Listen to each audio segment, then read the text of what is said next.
মাক আমি বিভিন্ন কামত গালি দিওঁ। মাকৰ ভুল। মায়ে আধুনিক পৃথিৱীৰ কথা একোৱেই নাজানে। তো কোনো সন্তানৰ অধিকাৰ নাই। মাৰ বিভিন্ন কাৰ্যত ঠাট্টা কৰোঁ বা উপলুঙা কৰোঁ। নমস্কাৰ, মই শশাংকজ্যোতি চৌহৰীয়া। মা এনেকুৱা এজনী মানুহ যিয়ে নেকি নিজৰ সন্তানৰ কাৰণে গোটেই জীৱনটো ছেক্ৰিফাইচ কৰে। মা এনেকুৱা এটা শব্দ যিটো নেকি প্ৰত্যেকটো সন্তানৰ অন্তৰতে প্ৰতিধ্বনি হৈ থাকে। মা এনেকুৱা এজনী মানুহ যিয়ে নেকি দেউতা, দাদা, ভাইটি, ভণ্টি আমাৰ সকলোৰে খোৱা লোৱাৰ পৰা আদি কৰি বস্তু বিচাৰি দিয়ালৈকে খিয়াল ৰাখে। মায়ে আমাক কেঁচুৱা অৱস্থাত গুমুট চাফা কৰি দিয়াৰ পৰা আদি কৰি নিজৰ ভৰিত নিজে থিয় হ'ব পৰালৈকে সৰু ডাঙৰ যিকোনো বেমাৰ আজাৰৰ পৰা কেয়াৰ লয়। লাগিলে মা নিজেই বিচনাত পৰি থকা অৱস্থাত নাথাকক কিয়।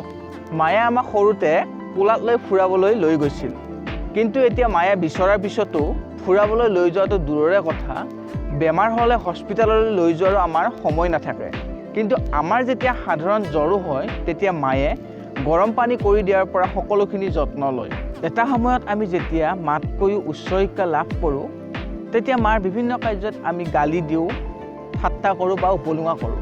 কিন্তু আমি যিমান উচ্চ শিক্ষিত হ'লেও সৰুৰ পৰা আমাৰ খোৱা লোৱা, কাপোৰ কানি ধুই দিয়া আৰু প্ৰতিটো কাৰ্যত আমাক সহায় কৰি অহা মাক কেনেকুৱা ব্যৱহাৰ কৰিব লাগে আমি সেইটোৱে নাজানিলোঁ। মাক আমি বিভিন্ন কামত গালি দিওঁ, কিন্তু গালি দিয়াৰ পিছত মাৰ কেনেকুৱা অনুভৱ হয় সেইটো আমি এবাৰো ভাবি নাচাওঁ। সন্তানৰ মুখৰ পৰা টান কথা শুনিলে প্ৰত্যেকজন মাকৰে বেয়া লাগে, কিন্তু তথাপিও সন্তানক ফোন কৰি মাকে এবাৰ হ'লেও খবৰ লয়। এতিয়া ল'ৰা এজনে বিয়াৰ পিছত বেছিভাগ ঘৈণীয়েকৰ পক্ষ লোৱা দেখা যায়। হ'ব পাৰে মাকৰ ভুল। আপুনি ভাবিব পাৰে যে মায়ে আধুনিক পৃথিৱীৰ কথা একোৱেই নাজানে, কিন্তু আপুনি এজন আধুনিক পৃথিৱীৰ মানুহ হৈও প্ৰসৱ যন্ত্ৰণা সহ্য কৰি জন্ম দিয়া সেইগৰাকী মাক, যাৰ বাবে আপুনি আজি এই আধুনিক পৃথিৱীৰ পোহৰ দেখা পাইছে, সেইগৰাকী মাকক অসন্মান কৰি তুচ্ছ তাচ্ছিল্য কৰাটো কোনো সন্তানৰ অধিকাৰ নাই।